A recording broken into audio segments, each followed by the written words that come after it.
Fazem de mim um instrumento da vossa paz. Onde haja ódio, consenti que eu semei amor. Perdão, onde haja injúria. Fé, onde haja dúvida.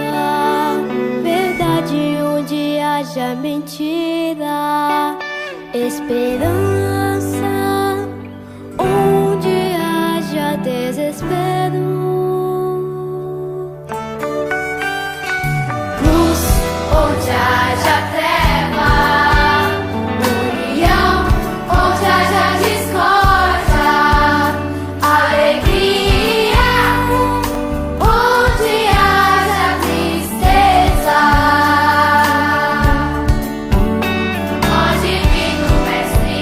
Ó Divino Mestre, permite que eu não procure tanto ser consolado quanto consolar,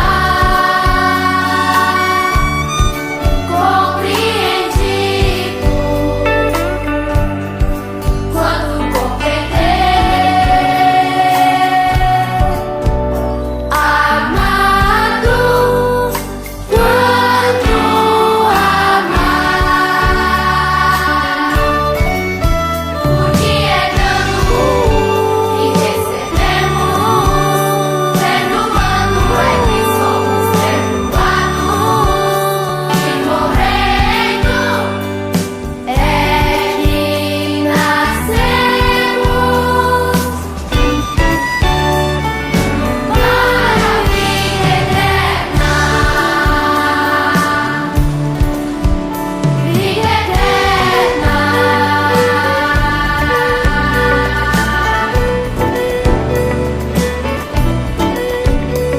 Vida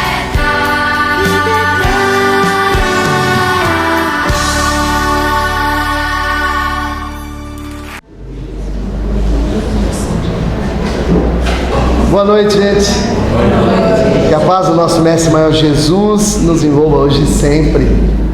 Meu coração fica muito alegre, eu tenho que falar. A casa mais cheia, vocês se achegando, a gente podendo vir falar do Evangelho aqui para mais pessoas, para a gente ter mais divulgadores lá fora. Porque o importante é isso, é realmente a gente crescer e evoluir, gente, e passar esse plano nosso de provas e expiações para regenerar. Mas ele só vai passar o plano todo quando a gente se tornar regenerados. E quem são os regenerados? É aqueles que começam a compreender-se, a amar-se.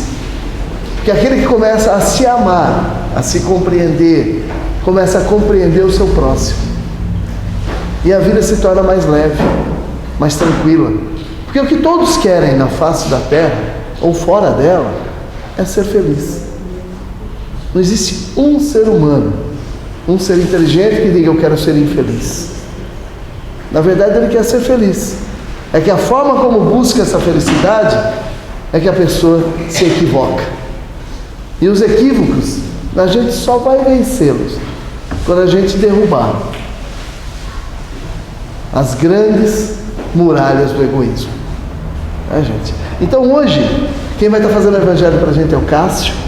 Nós vamos estar ainda, né, Cássio, no tema do Evangelho,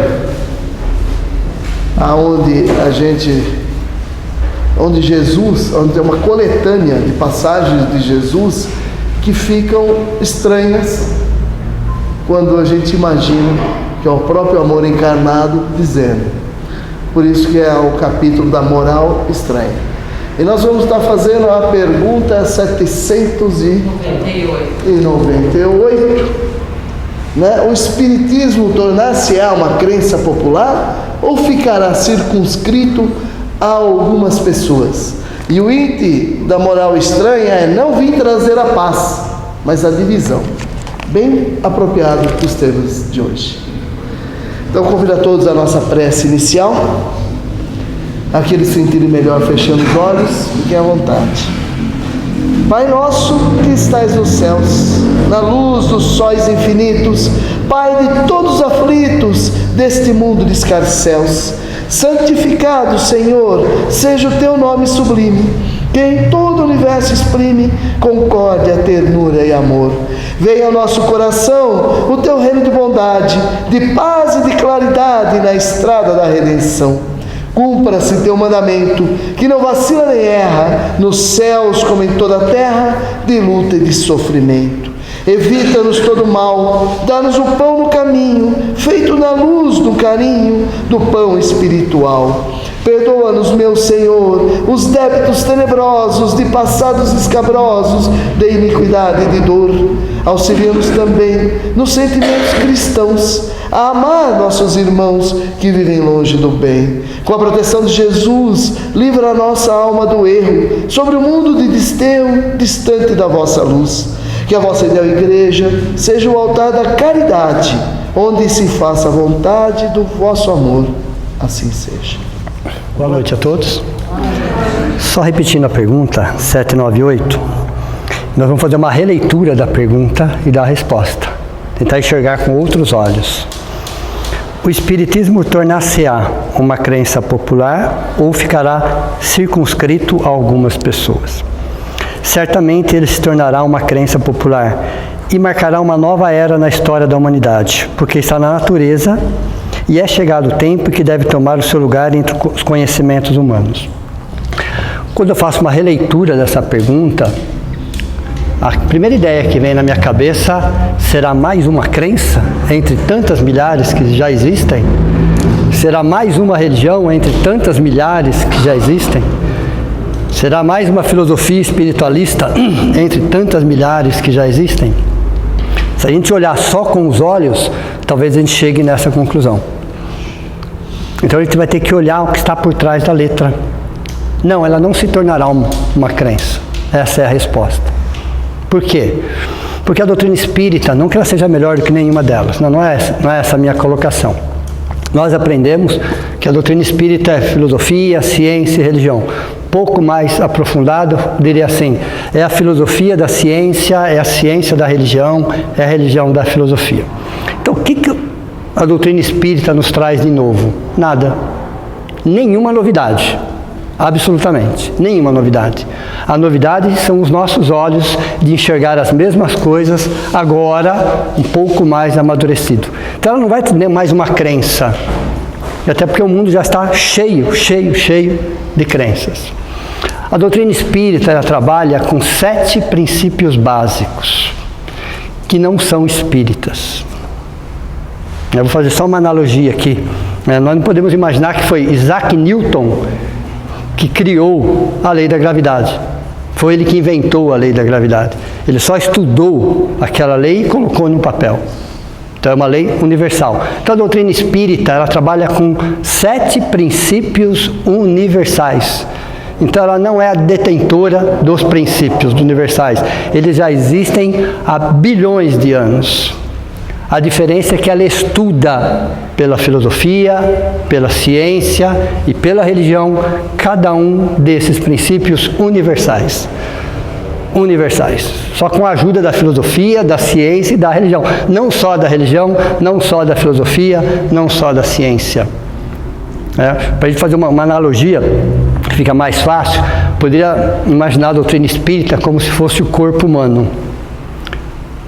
Os braços e as pernas significam o quê? A mobilidade, é a filosofia. O que seria um corpo se ele não se movimentasse? Então eu preciso de braços e pernas para me movimentar. Isso é a filosofia da doutrina espírita. Representa no corpo humano os braços e as pernas.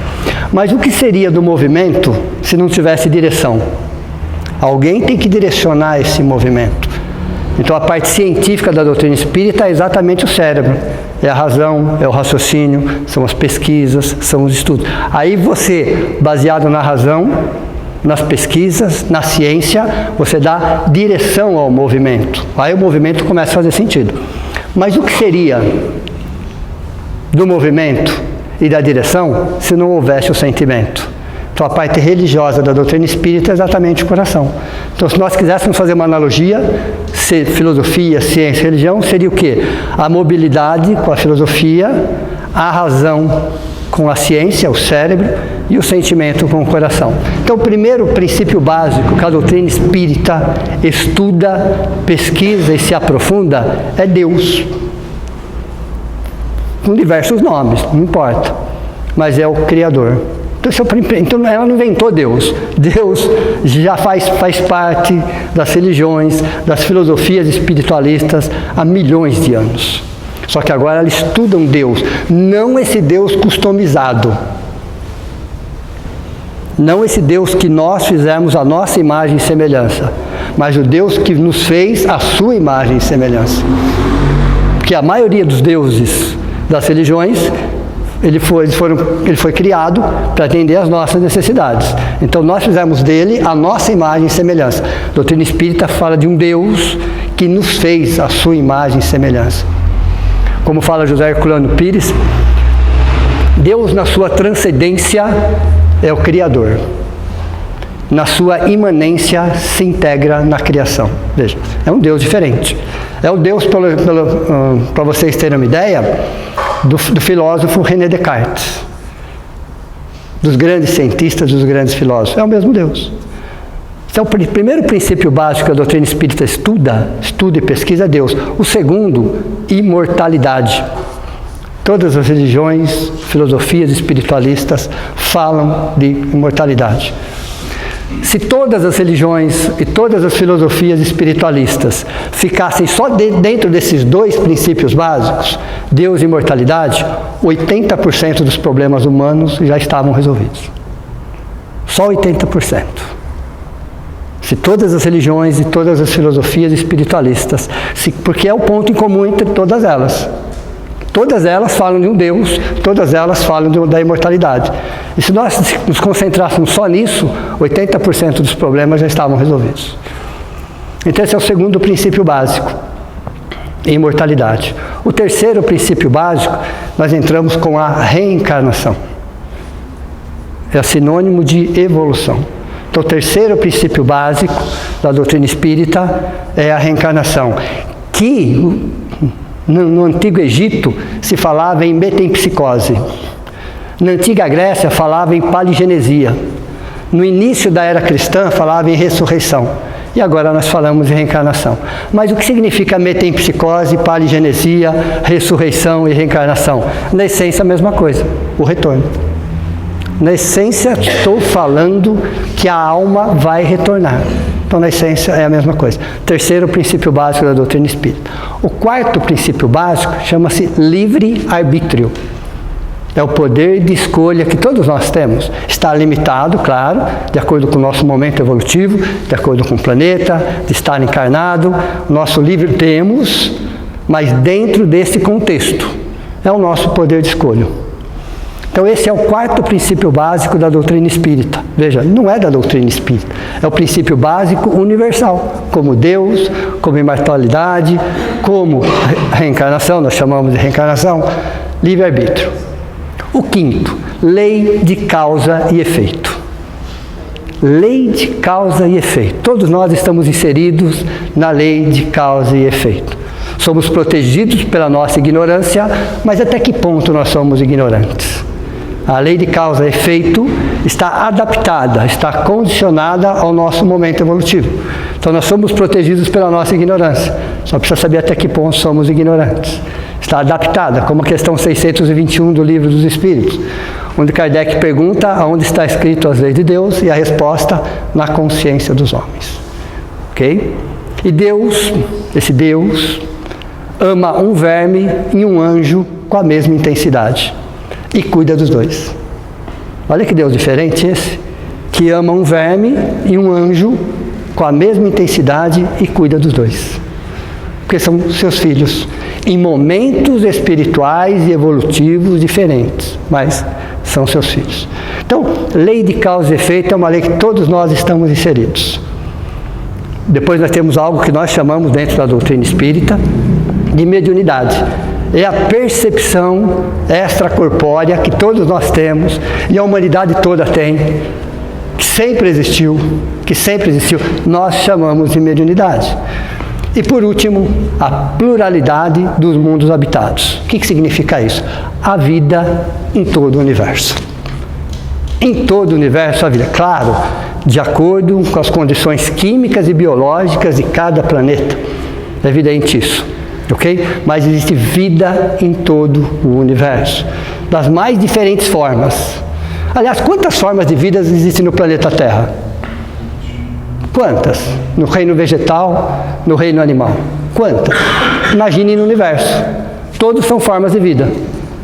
Então a vida existe em todo o universo. Então esses 7 princípios básicos são estudados, pesquisados pela doutrina espírita através da filosofia, da ciência e da religião. Então não se tornará simplesmente uma crença. Porque independente do nome, a espiritualidade superior está levando esses princípios para toda a sociedade, independente do nome que se queira dar. A diferença é que nós da doutrina espírita, e talvez outras também, não conhecemos, estão estudando esses princípios básicos. Então ela não se tornará uma crença, é que seus princípios básicos, à medida que nós vamos evoluindo, nós vamos compreendendo melhor esses 7 princípios básicos. Não importa o nome. Quantos filmes, que a gente, na televisão, no cinema, que não são espíritas e tocam nos mesmos temas? Já repararam isso ou não? Com outros nomes. Não tem problema o nome. Mas quantos filmes, novelas, inclusive, que tocam nesses 7 princípios, ou em alguns deles. Então o espiritismo se tornará uma crença popular, não no rótulo crença, mas como princípios que estão sendo levados para toda a sociedade. Isso é uma releitura dessa questão. É enxergar além da letra. Não simplesmente como mais uma crença, porque a ideia de crença para nós também já foi ultrapassada. Crenças são ideias que se tornaram verdades ao nosso senso moral. Uma espécie de boia psicológica de segurança para navegar no desconhecido mar da existência. Isso é uma crença. Eu não sei nadar, eu me apoio numa crença. Então, não simplesmente numa crença, mas numa filosofia, numa ciência e numa religião. Aí entra o capítulo do Evangelho da Noite, que eu também tenho que analisar pelos olhos da filosofia, da ciência e da religião. O Evangelho de Jesus, aliás, eu falei Evangelho de Jesus, nem existe Evangelho de Jesus, A gente fala dessa forma porque é um costume, mas não existe, porque Jesus era o próprio Evangelho. Jesus era o próprio Evangelho, ele era a materialização do próprio Evangelho. Então não existe Evangelho de Jesus, ele era o próprio Evangelho. O amor encarnado, o amor que tomou uma forma humana, um grande que se fez pequeno para que os pequenos se tornassem grandes. Essa é a regra, um grande, um irmão maior, sem dúvida nenhuma, um Cristo, que se fez pequeno, do nosso tamanho, vamos dizer assim, para que nós pequenos nos tornássemos grandes. É interessante isso. Aí pega a questão 625 do Livro dos Espíritos, e Allan Kardec pergunta qual é o tipo mais perfeito. Até essa questão, mais perfeito, como é que alguma coisa pode ser mais perfeito? Se o perfeito já é perfeito. Mas está na questão. Qual é o tipo mais perfeito que Deus deu ao homem? E a resposta mais curta do Livro dos Espíritos: vede Jesus. Ele não escreveu vede Cristo, ou vede o anjo, o arcanjo, qualquer coisa nesse. Jesus como ser humano. Jesus como ser humano. E Jesus, nas suas colocações, porque quando ele fazia uma colocação, ele sabia que aquela colocação ia durar milênios. Aquela colocação de Jesus era simbólica, porque ele usava de símbolos, de parábolas, porque são histórias, são formas que vai ficar gravado no inconsciente coletivo. E à medida que a gente for estudando, pesquisando e evoluindo, eu vou trazendo todas essas formas novamente para que eu possa entender o que ele quis dizer no meu momento evolutivo. Daqui 1000 anos eu vou dar uma outra interpretação, mais aprofundada ainda. Mais aprofundada ainda. Então tem espíritos, irmãos nossos, que tem aí 100 mil anos na nossa frente, 500 mil anos na nossa frente, que estão estudando exatamente o Evangelho, as mesmas parábolas, os mesmos ensinamentos. Porque o único livro que não evolui é o Evangelho. Quem evolui somos nós. Todos os livros, em algum momento, serão ultrapassados. Todos, em algum momento, serão ultrapassados. Menos o Evangelho. É o único livro que não evolui. Quem evolui somos nós. Ele vai mudar na sua forma de escrita, claro, evidente. A sua forma de escrita, sim. Se fosse escrito hoje, por exemplo, seria bem diferente de como foi escrito. Mas eu estou falando na questão das palavras, não no sentido, não na essência. O próprio Allan Kardec, se fosse escrever a doutrina espírita hoje, usaria no nosso linguajar. Isso é claro. Então se muda a forma de escrita, se mudam as palavras, mas não a essência. Então existem espíritos 100 mil anos na nossa frente, estudando exatamente o mesmo Evangelho, olhando para a mesma parábola, reinterpretando aquele conhecimento. Então, há 1000 anos atrás, nós olhamos essa parábola, essa história. Há 1000 anos, há 500 anos atrás, e hoje estamos olhando de novo. E daqui 500 anos, daqui 1000 anos, daqui 2000 anos. Então, o único livro que não evolui é o Evangelho, porque quem evolui somos nós. São os nossos olhos, a nossa reinterpretação, a nossa releitura. Mas o que será que Jesus quis dizer? Não vim trazer a paz, mas a espada. Se ele era a própria paz. Se ele era a própria paz, o que será que ele quis dizer? Aliás, nem aqueles cristãos que estavam em torno deles, uma parte pelo menos, não entendiam o que ele falava. Nem aqueles que já estavam seguindo a sua doutrina, uma parte deles, não entendia o que ele falava. E como é que eu sei disso? Porque os cristãos de perseguidos, ao longo do tempo, se tornaram perseguidores. Ela está recheada de fatos assim. Olha, interessante isso. Não todos, claro, evidente. Mas uma parte daqueles que abraçaram a doutrina de Jesus não compreenderam ao ponto de perseguidos se tornaram perseguidores. Um exemplo, a Inquisição. Só um exemplo, de tantos, tá? Só peguei um. Então, para vocês terem uma ideia, nem mesmo aqueles, parte deles pelo menos, não entendiam o que Jesus queria dizer, com a profundidade que ele falava. Ele escolhia cada palavra para falar, o que significava. E sabia que a gente ia interpretar essa palavra muitas vezes. Então, quando ele fala, eu não vim trazer a paz, o que será que ele quis dizer? Que paz é essa que ele não ia trazer? Paz interior. Vamos lá. Quando nós estamos bem, nós, com a nossa família, com os nossos interesses, né, nós estamos em paz. O ser humano é assim. O ser humano é assim. Qualquer coisa que dificulte já nos tira a paz. Eu não vim trazer essa paz orgulhosa, comodista, preconceituosa, que só está preocupado com seus interesses. Então eu não vim trazer essa paz. Porque quando tudo corre bem, está tudo certo, todo mundo fala a nossa língua, todo mundo atende os nossos interesses, estamos em paz. Mas até que ponto esses interesses é o interesse da coletividade? Até que ponto os nossos interesses fazem com que toda a coletividade está à nossa volta, independente das diferenças, esteja em paz também? Na maioria das vezes não. Então essa paz orgulhosa, comodista, arrogante, prepotente, preconceituosa, eu não vim trazer essa paz. Essa paz. Então é muito fácil para pessoas que têm um certo preconceito em relação a alguma coisa, viver só entre elas. Estão em paz, não estão? Você pega uma comunidade inteira, isso existe em pleno século XXI, extremamente preconceituosa, eles vivem fechados para atender os seus interesses, estão em paz. Mas será que é essa paz que Jesus trouxe? Eu não vim trazer essa paz preconceituosa, mas eu vim trazer a espada.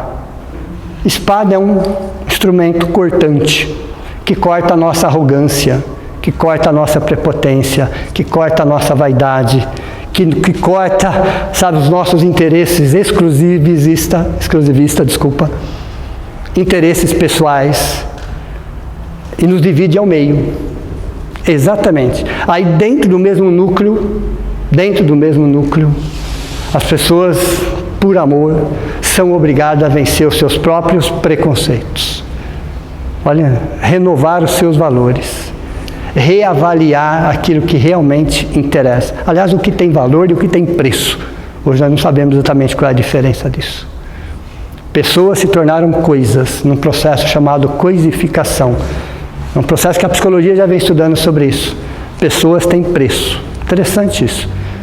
De repente, dentro do mesmo núcleo familiar, as divisões vão acontecendo.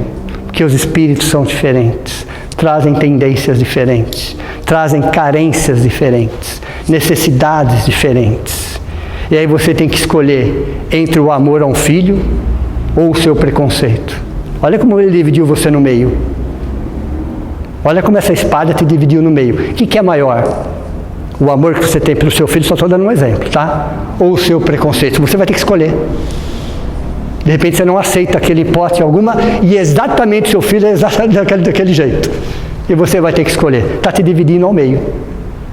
Essa é a espada que Jesus trouxe. Mas para cortar o quê? O orgulho. A arrogância, a prepotência, a vaidade. Entender que todas as pessoas somos seres humanos. Todas as pessoas somos filhos de um mesmo Pai. Todas as pessoas estão caminhando, às vezes, por caminhos diferentes, que é muito saudável, inclusive, mas para chegar no mesmo ponto. Né? E quanto tempo ainda vai demorar para que os nossos olhos passem a enxergar as pessoas como seres humanos? Mas para isso eu preciso ser um ser humano. Eu só vou conseguir enxergar um outro ser humano a partir do momento que eu for um ser humano. Eu não sou um ser humano. Eu sou um humano. Eu não sou um ser humano. 90% da população mundial é humana. Não são raros os seres humanos. Porque seres humanos enxergam seres humanos. Humanos só enxergam a si mesmos os seus interesses. Ainda somos instintivos, vamos dizer assim. Aí temos os nossos interesses pessoais que berram dentro de nós, que gritam dentro de nós. E nós justificamos e terceirizamos. Porque nós não conseguimos enxergar as diferenças. E qual é a dificuldade de enxergar e respeitar? Você pode não concordar, é um direito seu, mas respeitar sempre. Você pode não querer aquilo para você, é um direito seu, mas respeitar sempre. Só que para isso tem que dividir no meio. Porque os nossos sentimentos e pensamentos atrairão pessoas e situações para perto de nós. E a primeira palavrinha que vem, a gente vai falar assim, é castigo de Deus. Como se Deus castigasse. Bom, aquele Deus castiga. Os deuses das religiões castigam mesmo. Okay? Mas o Deus que nós aprendemos, esse não castiga. Ele educa. Então os nossos sentimentos e pensamentos atrairão pessoas e situações para perto de nós. Para quê? Para nos educar. Não é para nos criticar, condenar, muito menos punir. Então parece que é uma lança, né? Uma espada que está dentro de nós, nos dividindo o homem velho do homem novo. É uma divisão. Aquilo que estava no passado e que me serviu, mas eu tenho que entender que não me serve mais. Então eu tenho que deixar uma parte de mim para trás. Aliás, né? O complicado da vida não é nem encarar o novo. O complicado da vida não é encarar o novo, as situações novas, os desafios novos. O mais difícil, o mais complicado é se libertar das coisas antigas. O que nos causa pavor e desespero é nos libertar de algo que nós vivíamos em uma paz comodista, às vezes imediatista, vitimista, mas vivíamos numa paz. E de repente chega uma doutrina e fala assim para você, olha, você é um espírito em evolução. Você não é imperfeito, você é perfectível. É diferente. Imperfeito é defeito de fábrica. Acredito que não. Perfectível está a caminho da perfeição.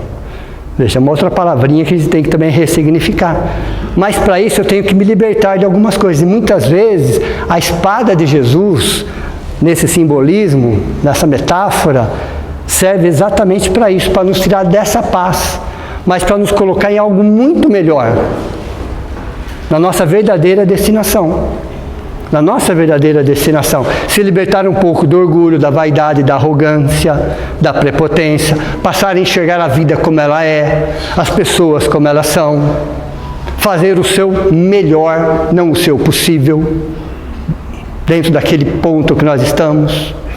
Veja, é fácil? Não, mas estamos aqui exatamente para isso.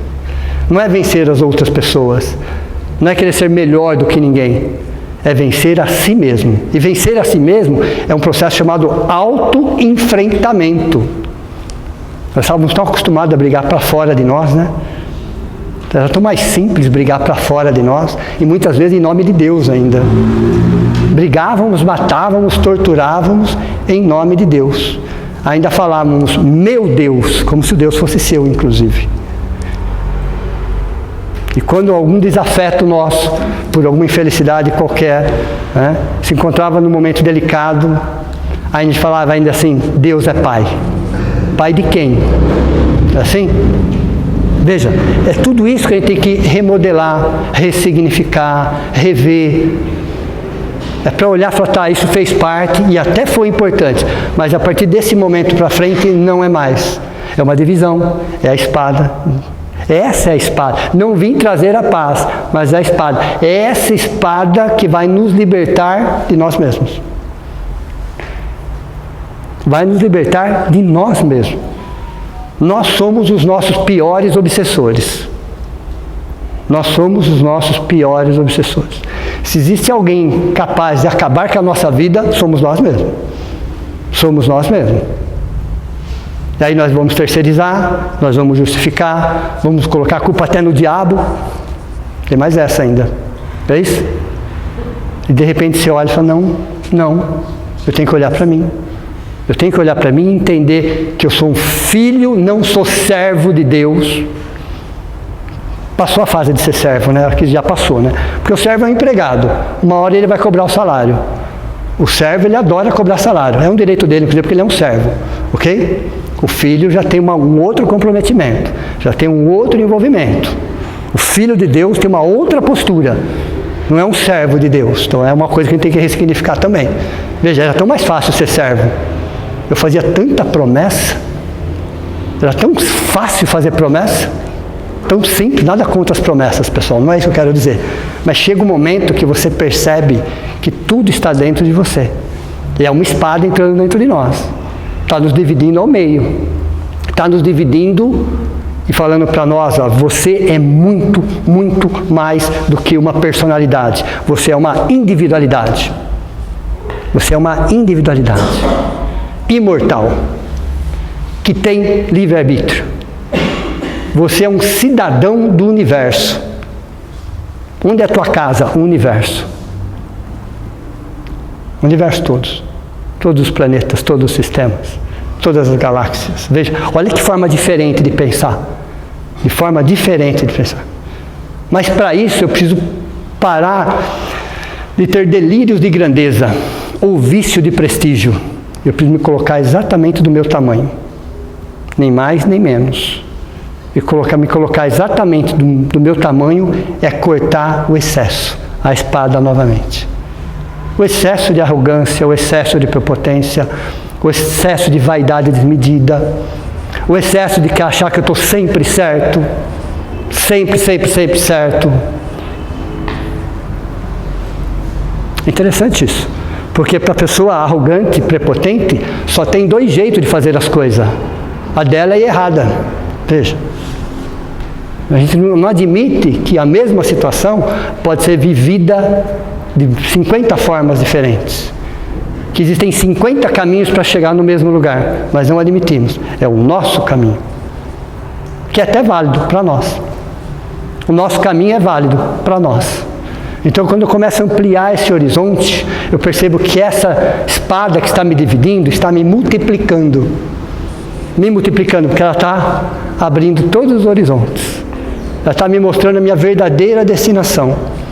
Aí eu começo a olhar para todas as religiões, todas as filosofias espiritualistas com gratidão, com respeito, com consideração. Olha que diferença pensar dessa forma. Entender que todos são caminhos e todos os caminhos são válidos. Todos são caminhos e todos os caminhos são válidos. E cada ser humano tem o direito de ser exatamente e milimetricamente o que ele quer ser. E assumir a responsabilidade, claro. Porque existe um negócio chamado liberdade que anda assim com algo chamado responsabilidade. Eu não posso separar jamais uma coisa da outra. Quanto mais liberdade eu quero, maior vai ter que ser o meu nível de responsabilidade. Essa é a regra. É uma espada. Porque normalmente eu só quero a liberdade. Normalmente eu só quero a liberdade. E quero fugir da responsabilidade. Então a espada de Jesus fala, você quer a liberdade? Você vai ter que andar de mãos dadas com a responsabilidade. Veja. A doutrina de Jesus é uma doutrina de amor e liberdade. A doutrina de Jesus é uma doutrina de amor e liberdade. Nós transformamos a doutrina de Jesus em dogmas, em temor e escravidão. Nós transformamos a doutrina de Jesus de amor e liberdade em temor e escravidão. Como? Tementes a Deus. Quer dizer que eu tenho que ter medo dele, então? Tementes a Deus vem de medo. Tem que ter medo. O que será que ele pode fazer? Ir pelos dogmas. Os dogmas me escravizam, me fecham. Eu tenho que ter amor por Deus. Tenho que reconhecer minha paternidade. Mas eu não preciso ter medo de um pai de amor, de justiça, que dá milhões e milhões e milhões de oportunidades para cada um de nós evoluir e ser feliz. Eu tenho que ter medo dele, é isso? Veja, temos que ressignificar isso também. Isso é uma espada, porque era muito mais fácil ter medo de Deus. Agora eu tenho que aprender a reconhecer Deus. Aonde está Deus? Onde vocês quiserem. Mas principalmente dentro dos nossos corações. No livro Libertação, tem uma frase que diz o seguinte: e Jesus possui de escasso tempo para frequentar basílicas suntuosas. Nada contra as basílicas suntuosas, mas Jesus possui de escasso tempo. Ele tem muito mais o que fazer, com todo o respeito às religiões e às crenças das pessoas. Por que será que ele tem de escasso tempo? Onde será que está Jesus nesse momento? Dá para vocês imaginarem onde ele está nesse momento? Socorrendo, amparando, ajudando e resgatando milhões de espíritos. Nesse exato momento. Olha, interessante isso. Numa legião de espíritos evoluídos, está recolhendo, amparando, amando cada um desses nossos irmãos que por um motivo ou outro se equivocaram um pouquinho mais do que nós. É aí que estão os anjos, os arcanjos e os cristos. Então não dá tempo de ficar em basílicas suntuosas. Não dá tempo. Tem muito o que fazer. Olha, isso é uma outra espada. Então quando você começa a olhar as parábolas e as frases de Jesus, com o olhar da filosofia, da ciência, você começa a encontrar algumas pérolas. Você começa a encontrar algumas verdades doidas para o nosso orgulho, para a nossa vaidade, para a nossa arrogância, mas necessárias para o nosso momento evolutivo. Se nós estamos nessa transição entre humano e ser humano, nós estamos numa fase de transição entre humanos e seres humanos. Algo tem que cortar e tem que deixar isso para trás. Com toda a gratidão, foi importante, mas daqui para frente esses valores não me servem mais. Eu preciso construir novos valores. Novos valores são os mesmos valores, agora com outros olhos, com uma outra reinterpretação, com uma outra releitura de nós mesmos. Uma boa noite a todos vocês, meu muito obrigado.